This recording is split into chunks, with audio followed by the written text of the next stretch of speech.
1973 will forever be remembered as the year O.J. Simpson rushed for over 2,000 yards.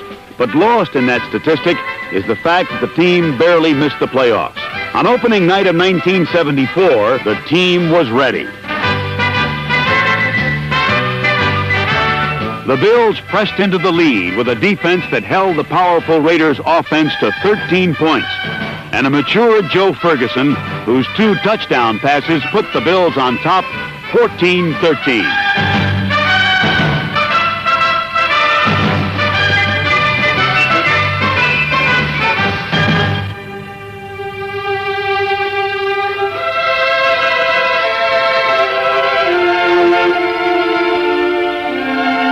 But later in the game, the Bills lost Simpson, and a young Buffalo team that had only to run out the clock ran out of luck.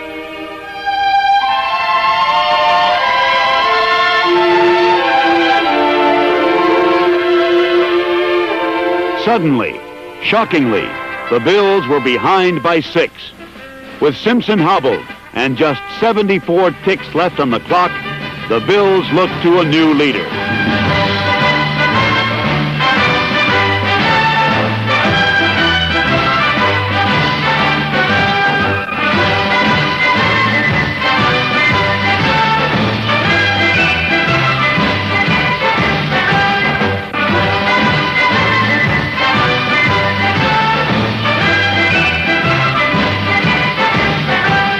Joe Ferguson, who had thrown just 4 touchdown passes all last year, threw 3 scoring strikes as the Bills beat the Raiders 21-20. A quarterback and a team were born. The Bills, who knew they could win with O.J. Simpson, now knew they could also win without. In Buffalo, the Raiders opened on the road for the 5th consecutive year. Before a Monday night television audience and 80,000 unloving fans, Art Tom scored late to put the Raiders ahead. But a final Buffalo rally sealed a 21-20 Oakland defeat, made more damaging by the loss of dependable Tony Klein for 2 months. As strange as it seemed, home plate was the place to cross when the Kansas City Chiefs rolled into Oakland's combination baseball-football stadium last week. Unfortunately for the Chiefs, it was the powerful Raiders who would do most of the plate crossing on this day. Ken Stabler and Fred Biletnikoff teamed up early on a 46-yard pass and go. And from there, the silver and black went.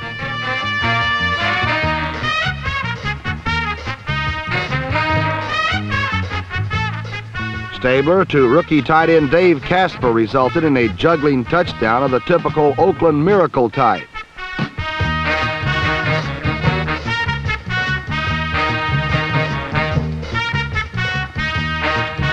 On defense, the Raiders went unmolested as 58 Monty Johnson swooped in as an agent of harassment all afternoon.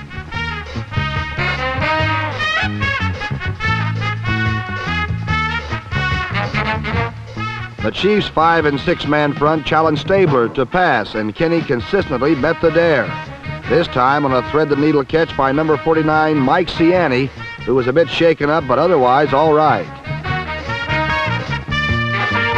Throughout the day, Raider ballhawks were in full flight, and this time number 26, Skip Thomas, pulled the ball down. Thomas, who had 2 steals for the day, drives a white Corvette with his nickname Dr. Death painted on the side. And last week, the doctor called on the Chiefs. One of his interceptions set up Pete Banaszak's 20-yard scoring run, and the Raiders led 20-0.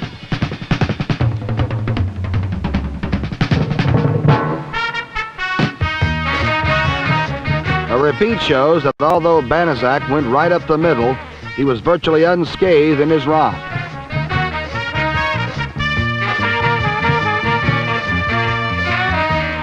Finally, the Chiefs got on the board when number 99 Wilbur Young batted down a pass, caught it, and loped 52 yards to the end zone.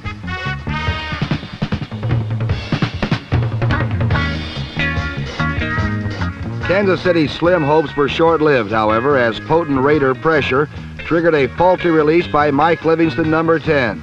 and Monty Johnson came up with the theft.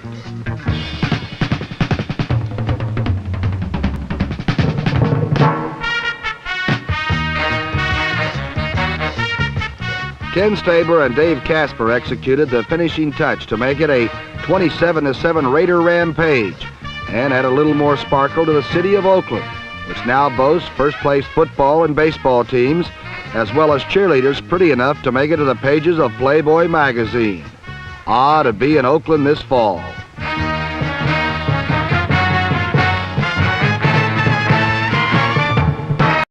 The Raiders returned to the stadium built in response to their dynamic rise, the Oakland Coliseum. Cross-country travel left the Raiders' outstanding head coach John Madden and his skillful aides just 5 days to prepare for Kansas City. It was time enough for these thorough professionals.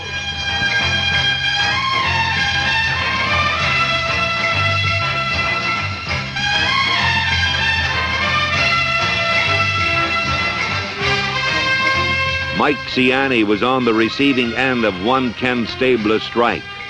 And then the diverse Oakland attack sprung Pete Banaszak for 20 and a touchdown.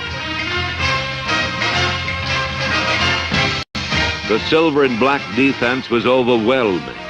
And number 58, Monty Johnson, stormed for one of 4 Raider sacks. He also grabbed one of 5 Raider interceptions that limited the Chiefs to only 86 yards passing.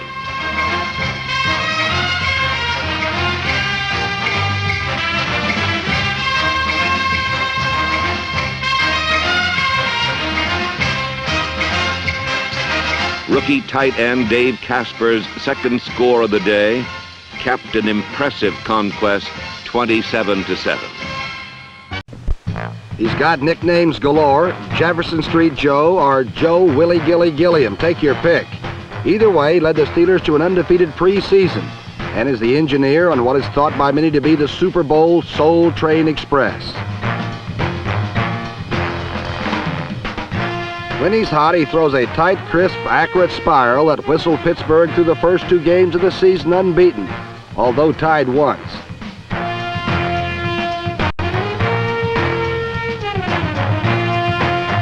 But last week against the Raiders, the Soul Train Express was derailed as the Oakland secondary swooped, swarmed, and stomped on Willie Gilly's receivers all day long.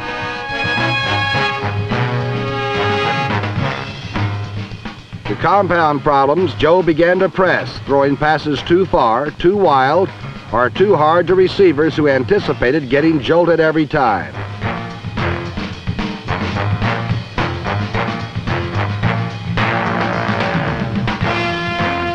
Thoroughly frustrated up top, the Steelers turned to their ground game, where marauders like number 80 Art Toms pursued and pulverized the crumbling Steeler offense.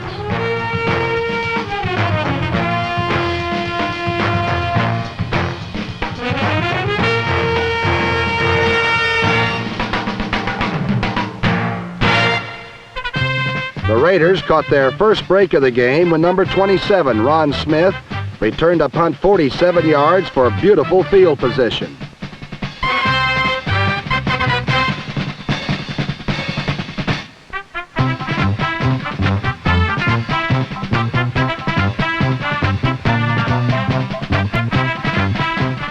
Although Oakland's Ken Stabler completed only 5 passes, they came when they were most needed, like this first down arc to tight end Bob Moore.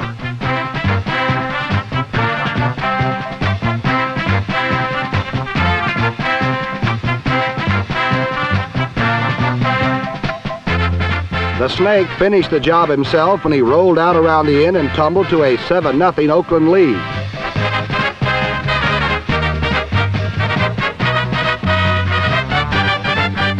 The Steelers tried to regroup, but pressure from number 77, Bubba Smith, had Willie Gilly doing the hully-gully in a vain effort to escape. The constant pressure allowed Gilliam only 8 completions in 31 tries plus 2 Raider ripoffs. This theft by number 43, George Atkinson, proved to be the most costly one of all, because on the next play, the Snake reared back and struck on a 6-pointer to number 21, Cliff Branch, to give the Silver and Black an inspirational victory. Inspirational because it was the first time the Steelers have been shut out in 146 home games dating back to 1964. Raiders 17, Steelers nothing. In Pittsburgh, the Raider defense was overpowering, making quarterback Joe Gilliam's day a disaster. Big Bubba Smith, number 77, dropped him for a 20-yard setback on one play. Defensive design and execution, plus alert special teams, helped turn Pittsburgh's steel to rust and rendered them scoreless for the first time in 132 games. Ken Stabler was neither sacked nor intercepted, and his bullet to Cliff Branch finished Pittsburgh 17-0. Preparing for his 200th consecutive start, 00 Jim Otto warmed up to face the Cleveland Browns for only the 4th time. And this start was a shaky one, as Kenny Stabler's first pass of the afternoon was picked off by Charlie Hall and returned for a touchdown, giving Cleveland a sudden 7-0 advantage. A field goal made it 10-0 before Oakland came back when Ken Stabler concluded an 11-play, 71-yard drive with this 11-yard scoring strike to Fred Biletnikoff. After the following kickoff, the Cleveland Browns got moving again as Mike Phipps drilled tight end Milt Morin with this 24-yarder.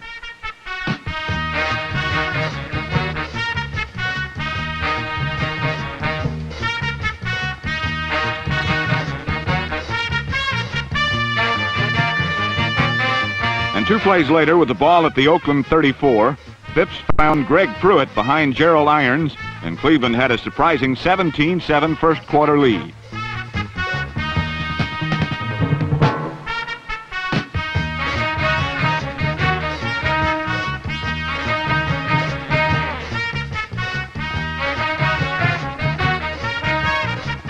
At the top of the second quarter, Stabler found Clarence Davis behind linebacker Charlie Hall on almost an identical replay of the earlier Phipps to Pruitt connection.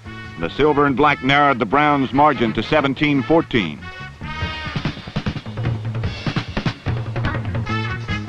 Almost as if the name of the game were, "Can you top this?" the Browns were up and at 'em again as Phipps lined one to Gloucester Richardson, who looked on this play like a very famous number 42 from the Browns' glory years. But Richardson's catch led to nothing as both defenses stiffened. Midway through the quarter, Stabler fired long for Fred Biletnikoff. And though the play appeared to backfire when Tom Darden intercepted at the Browns' 2-yard line, the Silver and Black defense took advantage of Cleveland's precarious field position. Watch Otis Sistrunk over center as he barrels unblocked into the Browns' backfield to drop Ken Brown for a safety.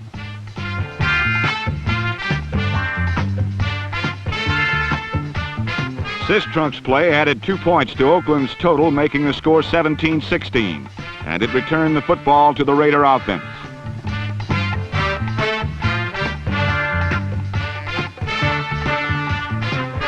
Following Cleveland's required kick from their 20-yard line, Kenny Stabler then engineered a slick 65-yard drive, which was capitalized on the 10th play when Pete Banaszak, number 40, charged across from the 3-yard line. And at the end of a wild and woolly half, the Raiders climbed into the lead for the first time at 23-17. Beginning the second half, the Raiders got moving just as quickly as Clarence Davis bolted over right tackle for a 41-yard gain.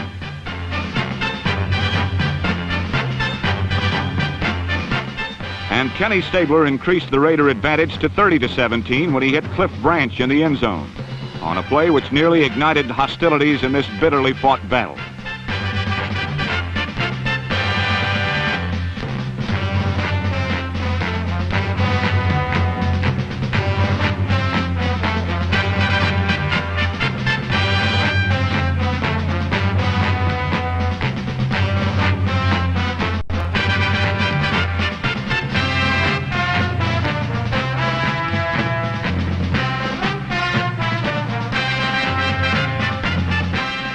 A few plays later, Willie Brown's interception in return set up a 1-yard touchdown plunge by Clarence Davis. And the game was beyond Cleveland's reach when Hugh McInnes, number 37, set sail on this 44-yard touchdown run at the top of the fourth quarter. In the end, although they did enough things right to beat many teams, the Browns were overmatched by the richly talented Pride and Poise boys from Oakland, and the Raiders overwhelmed the Browns 40-24. Happy days, 00.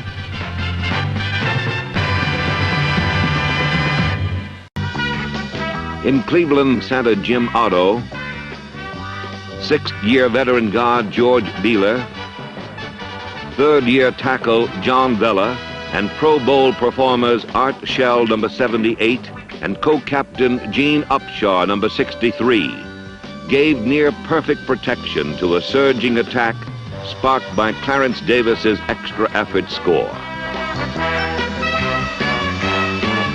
Twice the mighty Raiders overcame 10-point deficits while ringing up 445 yards and a record 90 offensive plays. The defense clicked on interceptions by number 32, Jack Tatum, and 3 last quarter thefts by number 43, George Atkinson.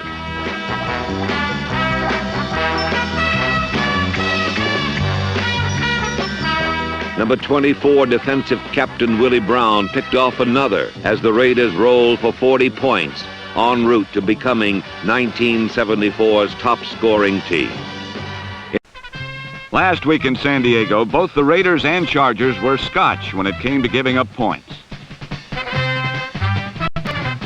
The reason was the defense ruled the day with an iron hand that often came down hard.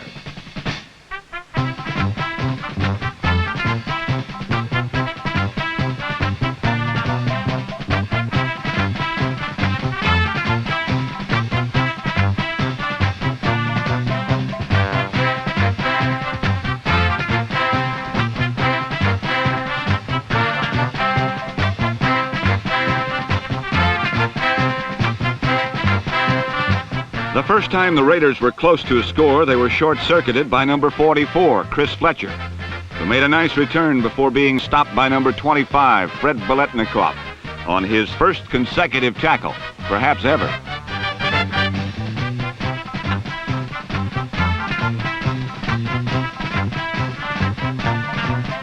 And then the flashy running of number 33, Don Woods, who averaged 7 yards per carry and gained 118 yards, got San Diego a field goal and a 3-point lead. But Kenny Stabler came right back on a pass to speedster Cliff Branch that was good for 46 yards and a 7-3 halftime lead for the Silver and Black.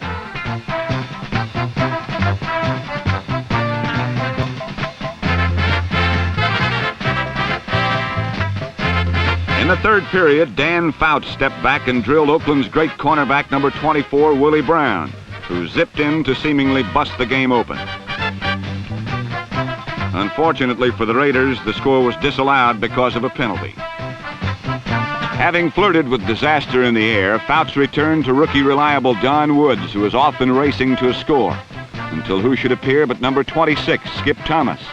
And no one eludes the clutches of the sinister specter known as Dr. Death. But the long gainer helped, and soon Woods glided in from 7 yards out for a 10-7 Charger lead and an upset in the making.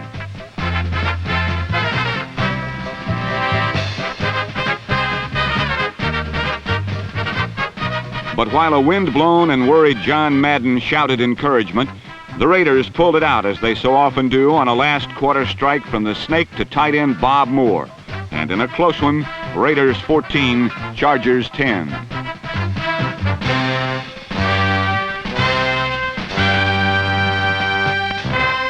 In San Diego, Coach Madden's wandering war wagon was on the road for the 4th time in 5 weeks, and the defense was angry.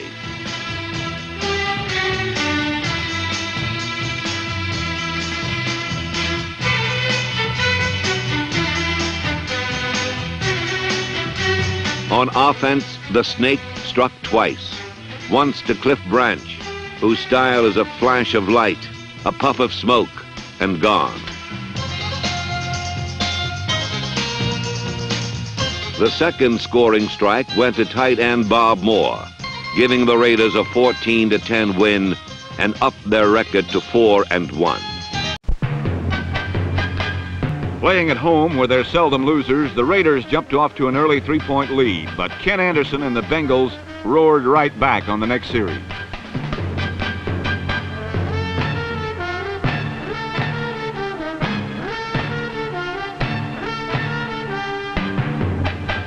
This play was good for 60 yards to wide receiver number 86, John McDaniel. And then number 44, Doug Dressler, popped it in from the 1.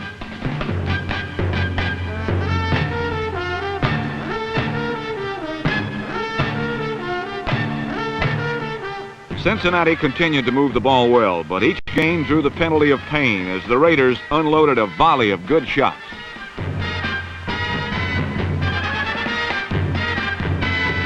However, pain was no deterrent to the hungry Bengals, and once again they moved in on a struggling 3-yarder by number 42, Booby Clark, to lead 14-3. Throughout the first half, Raider quarterback Ken Stabler found his team plagued by the Cincinnati rush, an inordinate number of penalties, and a few crucial turnovers. They therefore trailed 14-6 at the break. In the second half, the Silver and Black stormed back as number 40, Pete Banaszak, charged in for 6, following Marv Hubbard's 2-yarder, and Oakland led 20-14. But it was 2 teams for the seesaw when Anderson rolled out and hit number 84, Bob Trumpy, to forge a new Bengal lead at 21-20. Then the Raiders led at 23-21 on a George Blanda field goal, but again the Tiger was on the prowl. A 50-yard bombing run to number 85, Isaac Curtis, set up another Doug Dressler short sweep.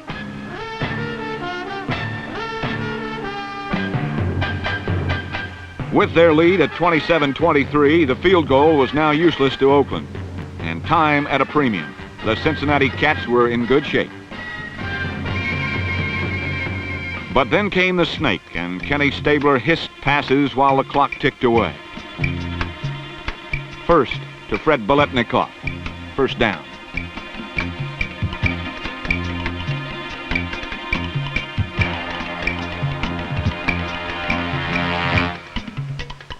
With icy calm, the snake struck. First down again. Stabler's coolness was all the more improbable because the Silver and Black had no timeouts left and no time to huddle. So Stabler had to call the plays to both sides of the field from the line of scrimmage as the clock ticked inexorably down. Relentlessly, Stabler drove his team to 3 straight first downs, going mainly to tight end Bob Moore, number 88. With only 39 seconds left, Stabler rifled a 13-yard shot to Mike Siani, and the Raiders were on the Bengal 1-yard line.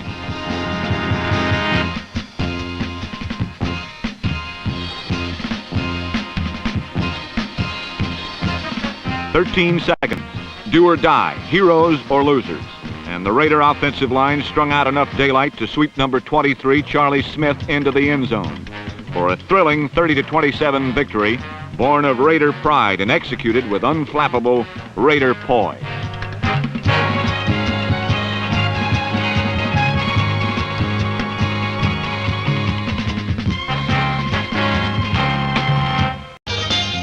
In Week 6, the tough Cincinnati Bengals jumped to a 14-3 lead. Ageless George Blanda, oldest player in NFL history, kicked 2 field goals to keep the Raider attack moving. His second sure shot put Oakland ahead 23-21.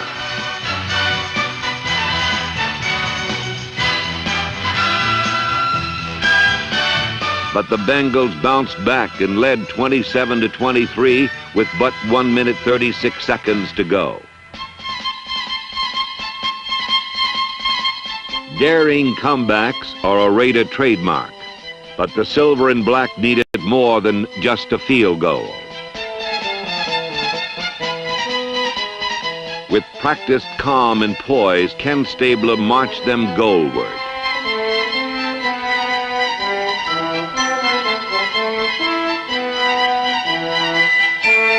Although playing without timeouts or huddles, the disciplined, determined Raiders to a man were rivers of ice water. cold, relentless. Finally, the game hinged on a few seconds, a few plays. And Raider Radio's Bill King described it this way. All right. Siani is back in, slotted right inside Bolotnikov. Branch to the left and a double wing. It is 3rd and 10. Backpedaling Stabler looks. He's in trouble, but he throws. Siani makes a catch on the 5. He's driven out of bounds. 1 yard line. Holy Toledo. It's 1st and goal to go for the Oakland Raiders on the 1 yard line of the Bengals. Remember, there are no timeouts left. They've got to line up without a huddle. 13 seconds left to go. Will the Raiders be denied on the brink of this touchdown? Branch goes to the left. Double tight ends again. What a critical situation of drama here. Here's Stabler under center. Gives the ball to Smith. Smith running wide to the right. The 5, the 3, the 2. Touchdown, Oakland! Charlie Smith scores. The Raiders take the lead. 8 seconds remaining. But 8 seconds was not enough for the Bengals, and the Raiders, with their dramatic 30-27 win, now carried a 6-game winning streak as they traveled to meet their frustrated Cross Bay rivals. Whenever the 49ers and the Raiders get together, you can throw the book away, because theirs is always a game decided as much by emotion as anything else. Last week, the 49ers employed some trickery on their first drive as Tom Whittam ran the fake field goal to a 1st down.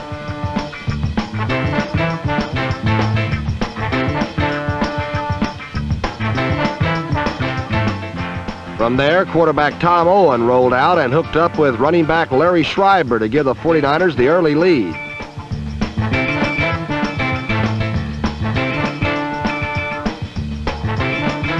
But a minute later, the Raiders came back with a 17-yard scoring run by Marv Hubbard, number 44.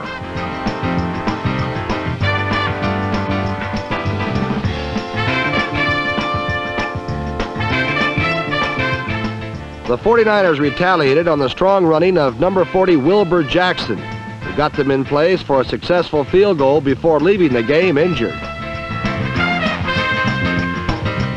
The San Francisco defense fought valiantly to protect the slim 10-7 lead. But the Raiders, when seemingly stopped, have been known to strike with cobra quickness. A bomb from Ken Stabler to exceedingly swift Cliff Branch, number 21, should have been the beginning of the Raiders' sprint away. But the 49ers had other ideas, especially number 24, Delvin Williams, who replaced Wilbur Jackson and flew 71 yards, outracing even Dr. Death himself, to give San Francisco a 17-14 lead.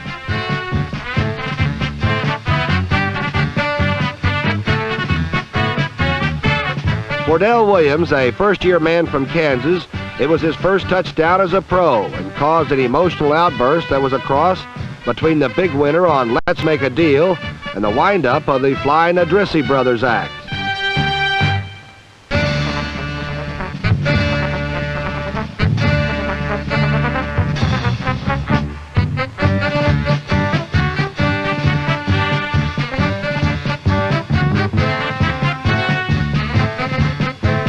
The underdog 49ers continued to surprise the Raiders when they came right back with a Tom Owen to Terry Beasley score to increase their lead to 10 points at 24-14.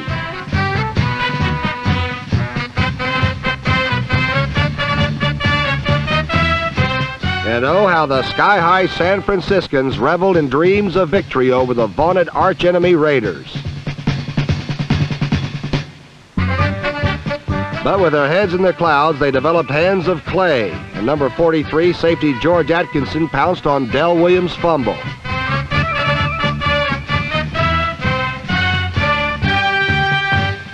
A short score by Pete Banaszak, and then this Ken Stabler to tight end Dave Casper hookup brought the Silver and Black surging into the lead at 28-24. And with dreams of victory fleeting, the 49ers made the fatal mistake. A Ray Guy booming punt was fumbled by number 49 Ralph McGill and recovered by the Raiders' number 34 Harold Hart, who outraced McGill into the end zone to make the final tally in the Battle of the Bay Area, Oakland 35, San Francisco 24. triumphed in San Francisco during preseason play.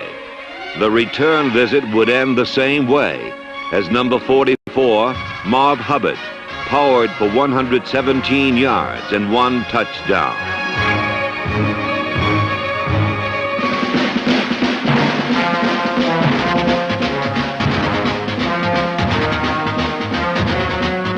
Hubbard's act was followed by still more fireworks. Now back to pass. Stabler, after a fake, has got time. He's throwing deep for Branch behind Taylor. He's got it to the 25, the 20, the 15. He's at the 10, veers away. Touchdown, Raiders! Well, it's exhibition season revisited. Bruce Taylor didn't get burned. He got absolutely enveloped in a conflagration. Cliff Branch just cinched his tail by 7 yards. And Stabler hitting him on the button was on the throwing end of a 64-yard touchdown pass to Branch. Raider domination continued in this series, which is totally commanded by Oakland's 7-3 win margin. Under unyielding pressure, the Niners lost the ball, and George Atkinson's recovery set up a Stabler to Dave Casper score.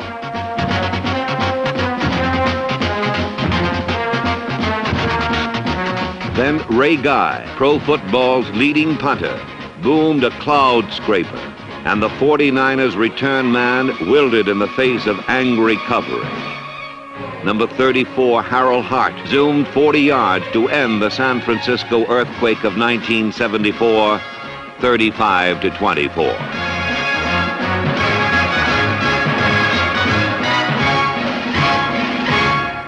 In Denver, the Raiders were undaunted by Rocky Mountain winter. Even in snow, John Madden's forces were ready. Twice Ken Stabler superbly used the seconds earned by his fierce blockers to find sure-handed Fred Biletnikoff for scores. These helped Biletnikoff become the first player in Raider history to score 60 touchdowns. Cliff Branch also hit pay dirt twice to continue his route to the playoffs and a league-leading 13 touchdown catches. It was 7 in a row for the Silver and Black, 28-17. Dandruff was not Raider coach John Madden's problem last week in Denver. Instead, his worried look was caused by a Denver snowstorm and a tough Broncos squad. But both the weather and the Broncos were easily handled the first time the Raiders had the ball, as a Ken Stabler to Fred Biletnikoff hookup was good for 6.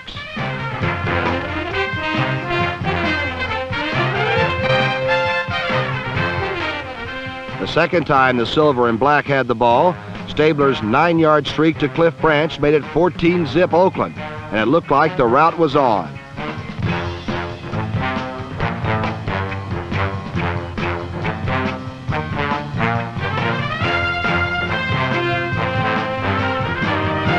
The Raider defense was unyielding, and number 44, Floyd Little, got nowhere in his brush with Dr. Death, alias number 26, Skip Thomas of the Raiders.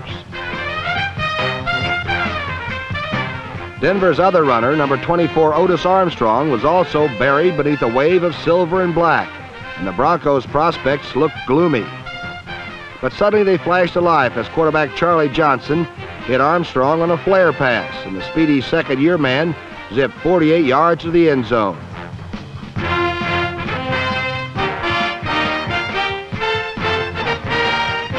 However, last week the Raiders were not to be headed, and Ken Stabler came right back with a 19-yard strike to Fred Biletnikoff to lead at 21-7.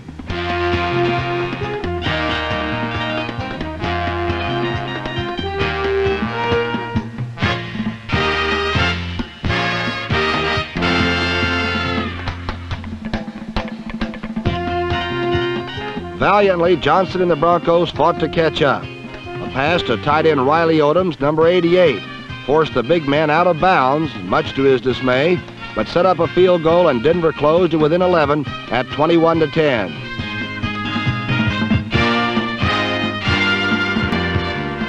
Things really got interesting when Johnson reared back and fired across the middle to number 42, wide receiver Billy Van Heusen, who strolled 73 yards to bring Denver to within 4 points.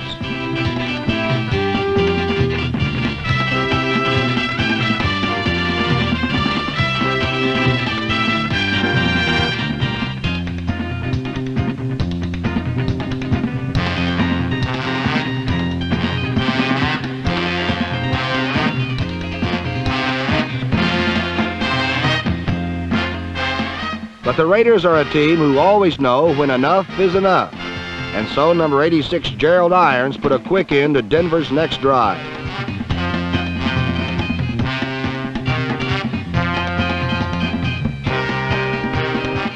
Then, to keep their side of the score respectable, Ken Stabler and Cliff Branch made one last bombing run to wipe the Broncos out 28-17. A loss which for Denver virtually wipes them out of the year's playoff picture, dropping their record to 3-4-1.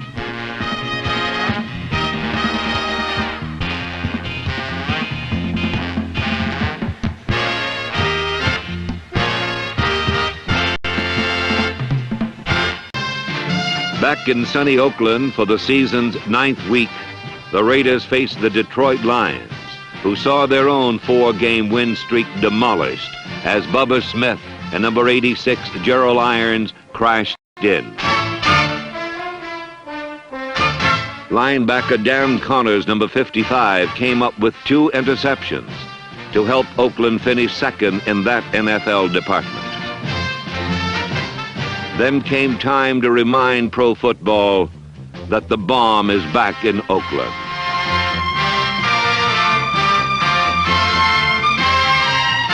Raider runners blasted out 284 yards, led by veteran Marv Hubbard and newcomer Harold Hart, products of a scouting operation that Newsweek magazine labeled 1 part fanaticism, 1 part CIA, and 1 part genius.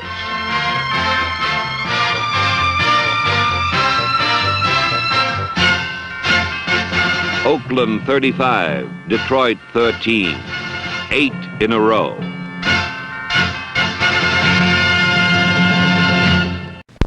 The Oakland Raider defense has a good luck charm, and it's Otis Sistrunk's head, which you merely rub briskly and affectionately in order to make the opposition's offense disappear. Last week it worked as the Lions came up with only one big play. This Billy Munson to Charlie Sanders hook up good for 47 yards.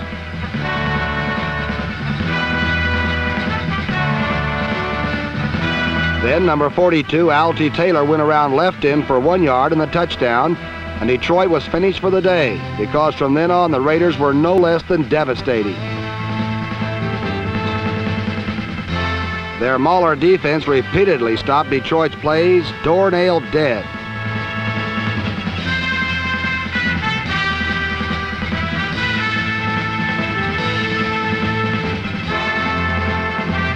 As for the Raider offense, they got off the mark quickly when they scored in the first period on a 5-yard Marv Hubbard blaster. Next, rookie running back Harold Hart, number 34, came up with a stunning 25-yard double desire run into the end zone.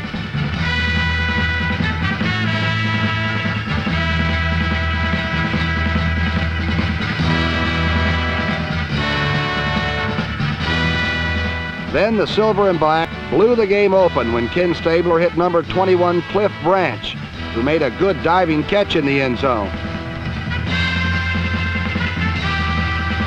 The Stabler-Branch connection continued to wax prodigious on this 36-yarder, and once again brought back the memory of the big bombing run days of Darryl LaMonica and Warren Wells.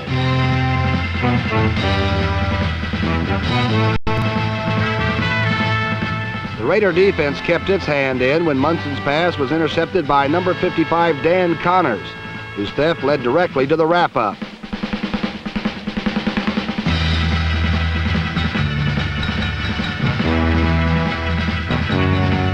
For the grand finale, it was again Marv Hubbard who blasted 20 yards for the score.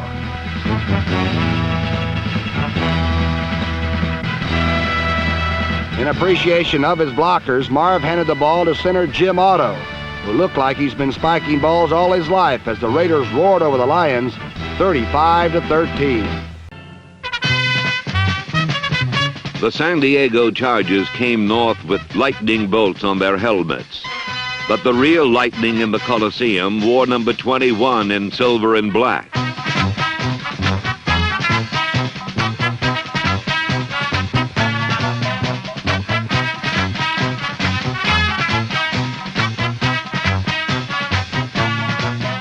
The defense leaped in pounding waves.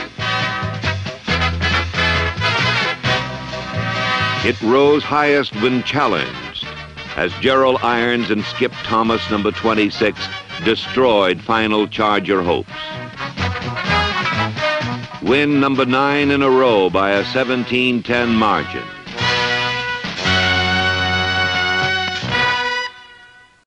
In Oakland, getting there is half the fun. The offensive line arrives by a Rolls Royce, the defensive line in chauffeur-driven caddy.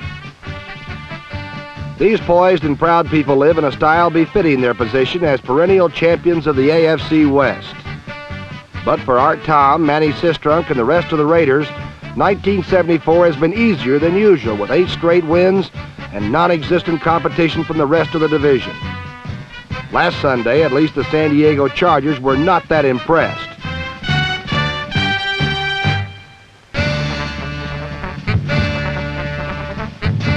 The improving Charger defense stifled Oakland the entire first half, except for a single play, as Snake Stabler and Cliff Branch took advantage of a momentary letdown.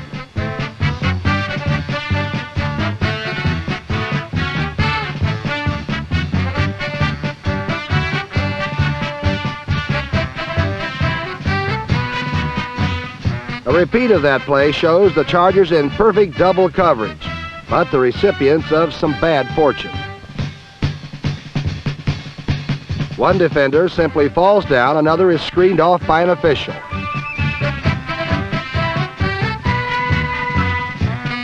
Cliff Branch saluted 60 yards and a 7-0 Oakland lead, and then the defense took over. Madden's mercenaries gave ground in tiny chunks as rookie sensation Donnie Woods, number 33, carried 27 times for 117 painful yards. When the Chargers did creep close enough for a score, Dame Fortune again gave them the back of her hand.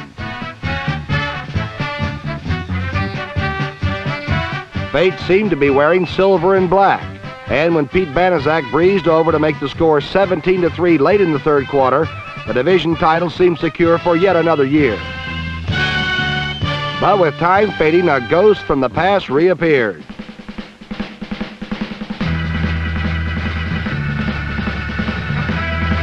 Back in the old days, when San Diego used to be competitive with the Raiders, number 27 Gary Garrison tested their pride and poise quite regularly. Now Garrison was up to his old tricks, a 57-yard catch and carry to bring San Diego back into the scrap 17-10.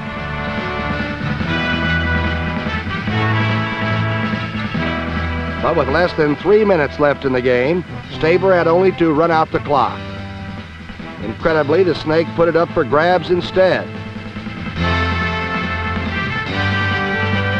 Linebacker Floyd Rice, number 57, did the honors as Stabler was intercepted for the first time in 142 attempts. Then number 14, Dan Fouts, went right back to a sure thing. Garrison put San Diego at the 8 with 1:56 remaining. 4 plays later, they were still at the 8 with one last chance.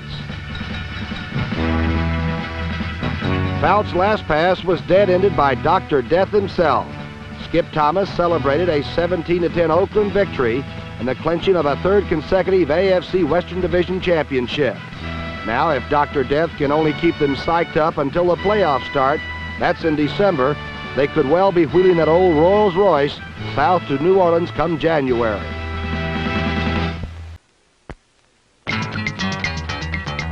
When the Broncos came to Oakland, they were meeting the first team in the entire NFL to earn a playoff spot. 7 times in 8 years, the Raiders had established their mastery by winning the Western Division Championship. But despite Ken Stabler's 2 touchdown passes, the league's longest 1974 winning streak finally ended 20-17. As the saying goes, Thanksgiving came early for Oakland fans when 2 weeks ago the Raiders became the first team to sew up an NFL division championship. And last week they figured to increase their lead over a heretofore disappointing Denver team.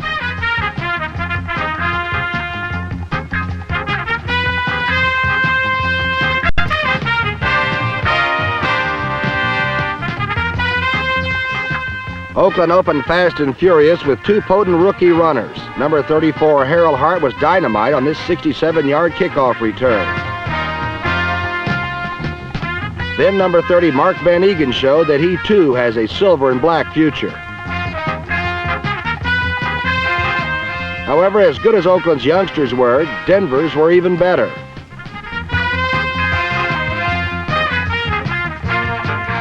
Number 24, Otis Armstrong, accounted for 146 Bronco rushing yards on 29 carries. But even better was number 32, John Keyworth, a rookie who put Denver on the board first and racked up 148 yards rushing with a 10-yard per carry average.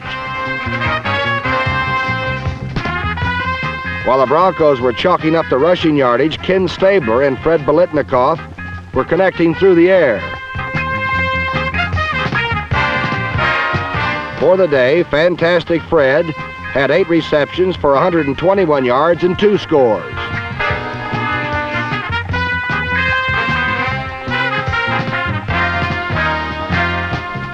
The first on this 34-yarder and tied the game at 10-10.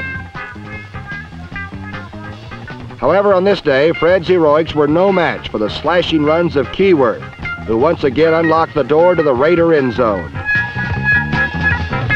Then Steve Ramsey whistled an 8-yard scoring pass to Jerry Simmons, and Denver led 20-10. Once again, Ken Stabler went to his man of the hour, Fred Biletnikoff, whose second score pulled the Raiders to within 3 at 20-17.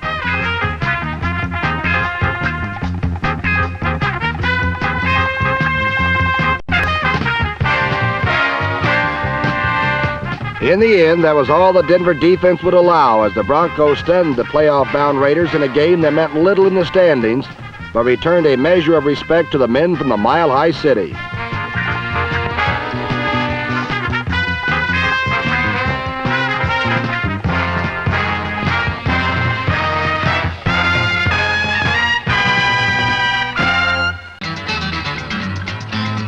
The New England Patriots paid for that loss, as they too found that on the gridiron highway, speed does kill.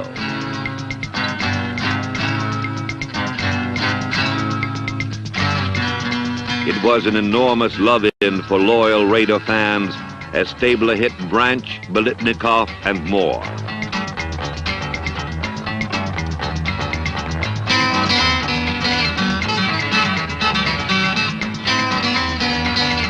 Twin terrors, number 82, Horace Jones, and number 60, Otis Sistrunk, pounded Plunkett and Patriots all day. Pressure paid off when Skip Thomas scored, working with a secondary including proven veterans Nehemiah Wilson and Jimmy Warren in place of the injured Willie Brown and Jack Tatum. Then rookies Larry Lawrence, number 13, and Harold Hart ran the option to finalize an Oakland victory 41-26. On the Patriots' first possession, Jim Plunkett figured that after 37 yards of daylight, why push your luck?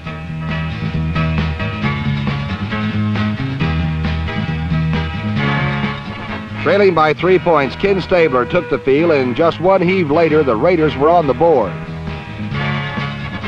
League-leading receiver Cliff Branch was the target, and after 67 real quick yards, the Raiders led 7-3. But the Patriots came back with another field goal, and Ken Stabler looked to Clarence Davis for drive-sustaining yardage.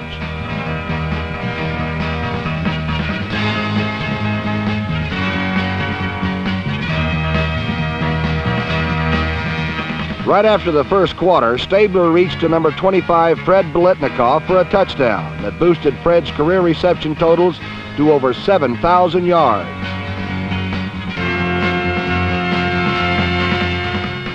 The Patriots roared back, however, as Jimmy Plunkett orchestrated a 70-yard drive that forced at least one Oakland defender to lose his poise.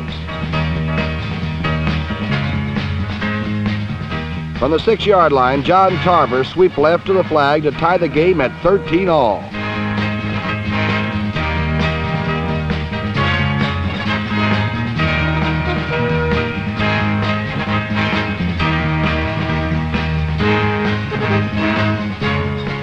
But with just 1:26 left in the first half, Jim Plunkett fumbled, and Stabler seized the opportunity with a TD flip to number 88, Bob Moore. Trailing 20-13 in the third quarter, Jim Plunkett eased a pass to a slanting Randy Vataha, who outraced number 26, Alonzo Thomas, a.k.a. Dr. Death, to the end zone for a 59-yard catch and score. That left the Pats only 1 point behind, 20-19. But on the following possession, Ken Stabler and Fred Biletnikoff squeezed 26 very professional yards out of the field, and the Raiders were on the move again.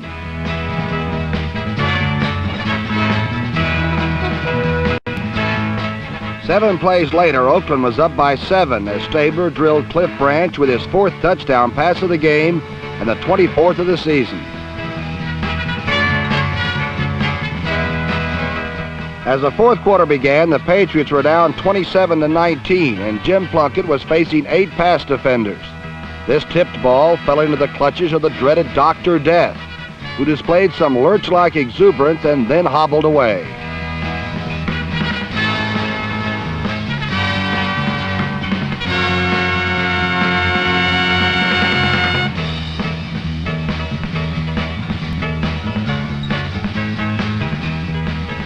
Facing a 15-point deficit, the Patriots completed a 67-yard drive with a little help from Nehemiah Wilson, who tipped the ball to number 88, Al Marshall, and it was serious, 34-26.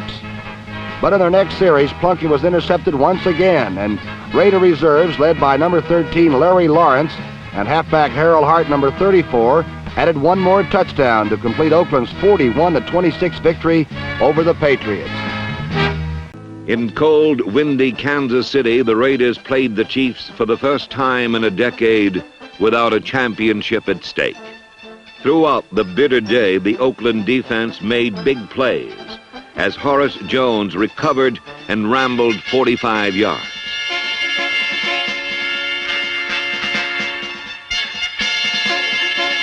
With Brown and Tatum still out, number 20, Jimmy Warren, stepped in and made a crucial steal.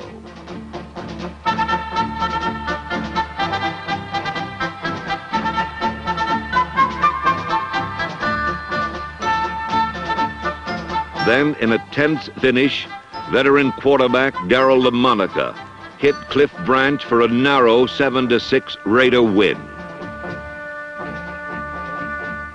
Game against Dallas. Last Sunday in Arrowhead, it was time to button down for both the Raiders and the Chiefs as once again they launched into tribal warfare. As always in this hard-fought game, the only way Marv Hubbard, number 44, could gain yardage was to load 16 tons of Chief defenders.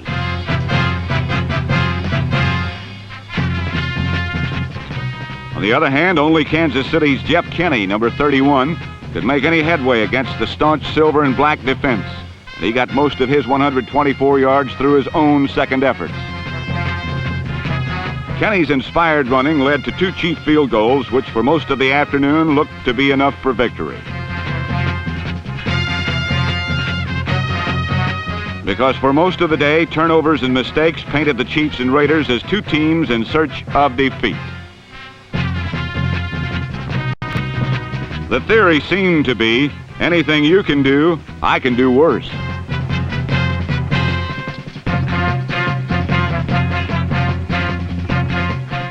Subbing for a resting Ken Stabler, number 3, Darryl LaMonica had 6 completions in 9 attempts. 3 to his teammates and 3 to Chief defenders like number 48, Nate Allen, whose long return led to naught.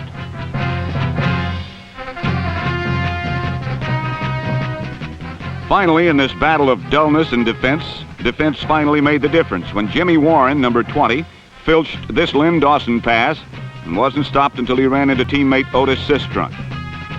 Warren's theft led to the only Raider offensive move of the day as Darryl went up top to the ever-present phantom of the end zone, Cliff Branch, number 21. The quick, deadly outburst gave Oakland victory number 11 in typical Raider Chief fashion, 7-6. Last week, the Raiders dusted off some of their big guns when the Cowboys came to town.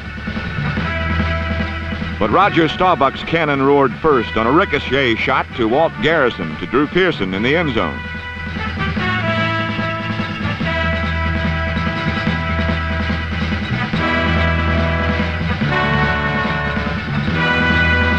Then the Dallas defense boomed in on Oakland punter Ray Guy when he bobbled the snap in the end zone, and the Cowboys led 9-3.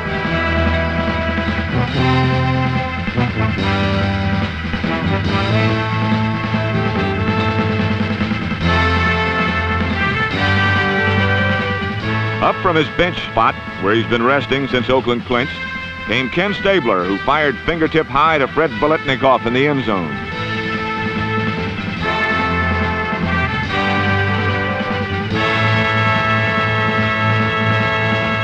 And then just before halftime, the Snakes struck with Dallas poison to 23, Charlie Smith, and Oakland led 16-9.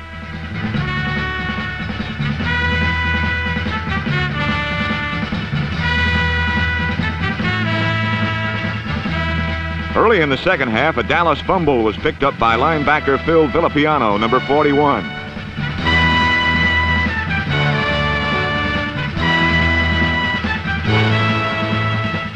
And what to our wondering eyes should appear but a quarter century of pro football history wearing number 16 and the name Blanda. On his first play, the 47-year-old Wonder Man dropped back, reared back, and fired a touchdown to Cliff Branch wearing number 21 and 21 years George's junior.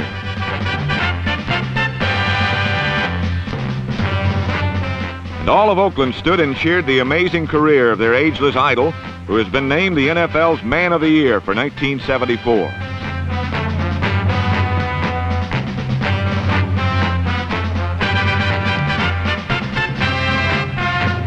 With the game seemingly out of reach, the Cowboys flared to life. Staubach hit on a shot to Drew Pearson, whose great second effort ignited and inspired Dallas.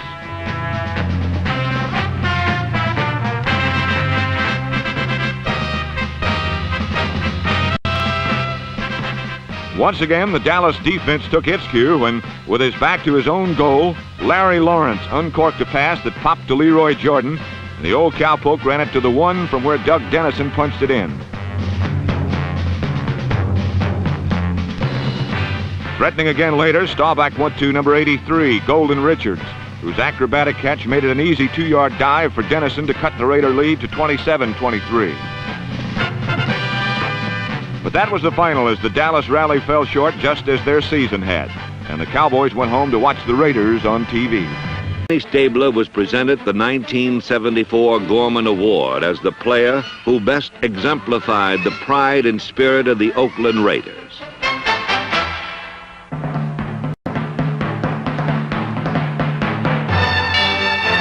Then a national TV audience saw the Raiders bound for glory, with Fred Biletnikoff leading the way, while achieving his 8th consecutive season of 40 or more receptions.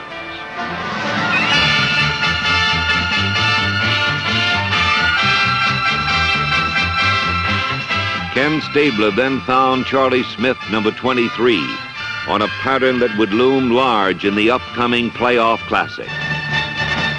Suddenly, the Cowboys were struggling for survival when alert linebacker Phil Villapiano recovered a fumble to set up one of the towering happenings of this or any season.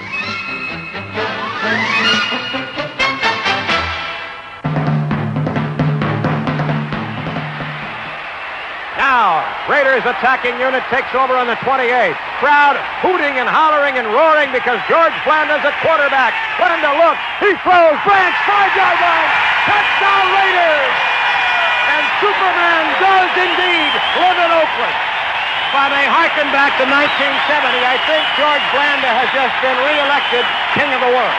That's the first pass George has thrown in anger in a league game since 1972. This pass helped close the league season with a 27-23 triumph, and George Blanda was named NFL Man of the Year. Playoff exploded with excitement as Nat Moore raced 89 yards to score.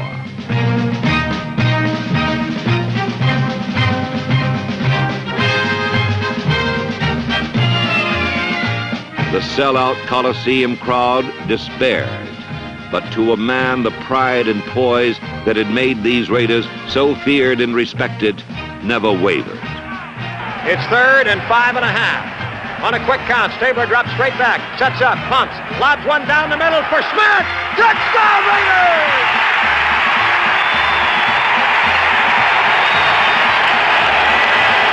The crowd comes apart at the seams as Charlie Smith catches one from 32 yards down the middle. The identical pattern and play that Smith ran and Stabler hit him on against the Dallas Cowboys. Biletnikoff missed by inches. But radio's Bill King and the NBC TV crew of Kurt Gowdy, Don Meredith, and Aldi Rogatis alternately described the heroics that followed. The ball on the 13, 2nd and 10. Stabler back, looks left, throws right. Biletnikoff, a leaping catch! Touchdown, Oakland! Holy Toledo! Greg Biletnikoff just made a miracle catch with Tim Foley all over him. Stabler did a good job of looking off the defense, but the ball, which was actually deflected once off Biletnikoff's hands when Foley contested it, and the right sideline of the end zone was grabbed back by Fred as Foley kept his pressure on, landed on top of him. Biletnikoff has 6 receptions, 86 yards, 1 touchdown. They're going to the air now. Here's the deep one to Branch. Deep. He's got it! An amazing catch by Branch. He's away! And it's gone! Branch scores!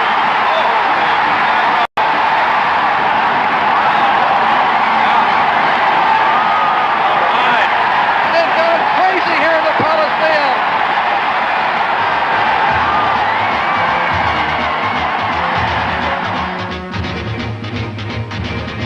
Miami trailed 21-19, but they had not become 2-time world champions by giving up. They roared back and powered into the end zone to lead again, 26-21. With only 2 minutes and 1 second left, and professional football's most disciplined defense to overcome, Oakland Raider hopes seemed to hang on the most slender of threads. Stabler led the charge. To Fred Biletnikoff for 18, and then 20 more. 40 seconds. To Frank Pitts for a crucial, heart-stopping 5 yards. Now it was do or die. This is a classic playoff game, just like the Miami-Kansas City game on Christmas Day. It is a classic. 3 years ago. No question, these are two of the very finest football teams we have this year, and they're putting on a great show. Here he is, fading, looking. He's under the gun. He's caught, he throws. It is! Oh, he caught it! He caught it! Unbelievable! Unbelievable! Away from 2 defenders with 26 seconds to go. Each team has put on... And we got a fight going down there, too. What a finish! And it's not over yet. 27-26 now in favor of Oakland. The Raiders had taken the lead 27-26 when Stabler had to loop the ball up because he was hit as he threw. It looked like he might have been lobbing it into the promised land for Miami. But no, Mike Colin couldn't get there. Davis got there first, and it was the Raiders' promised land. They need 3 to win it, though. That's important, but there's only 21 seconds. Greasy retreats to the left. He goes way up the middle. Intercepted Villapiano at the 50. Time running down. 13 seconds to play. Oakland football. And I think Oakland victory. It's 13 seconds away from confirmation. The crowd going wild here at the Coliseum. Madden, in his delirium of joy, goes about 20 yards out onto the field to welcome the defenders and Villapiano. Villapiano gives Madden the football. He displays it for all to see. I guess Alameda is still the house of miracles, huh? The house of thrills. You'll never see a better game than this one, ladies and gentlemen. I'm sure you'll agree. Frankly, it was maybe the greatest football game I have ever seen. It was just incredible. 28, 30, 35, 40. And he is fumbled. He fumbled it right, and Oakland got it. Raiders ball. Raiders have it. They're going to try and do that today, Al. They want to get Branch one-on-one. There's a pass. and that's incomplete. J.T. Thomas draped all over him, but the officials say a legal play. JT, look at Madden saying he had him wrapped up. It looked like a pretty close call. You see Madden, he said that was pass interference, but we mentioned Biletnikoff again, and he is the guy they're going to. They're trying to get a first down here. He's coming back on Thomas. Let's see Thomas trying. They have a split back set up. They're holding out well. There's a pass. Oh, did he get him? Yard loose. That's a great play by Edwards. A 40-yard attempt. The kick is up. Kick is good. Oakland's on the scoreboard. He's amazing.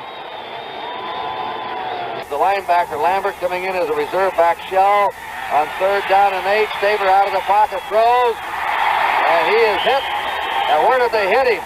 They hit him on the 31 for a first down. Been replaced by Charlie Smith.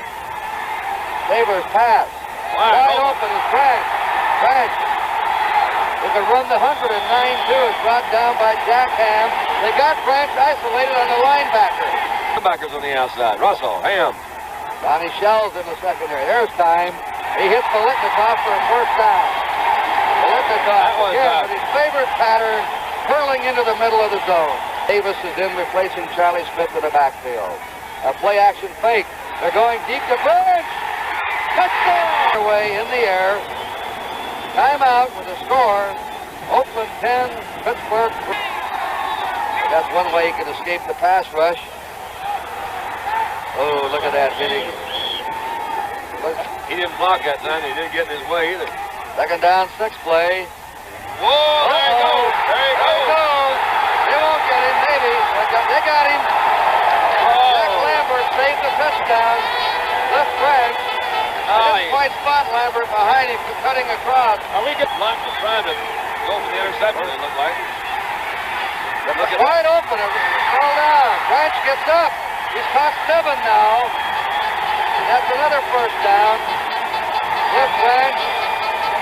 7 receptions, and now Oakland 17-10. Pittsburgh ahead. 9 minutes to play. He's got him wide open again. Oh, Lambert cracked him down at the 9-yard line.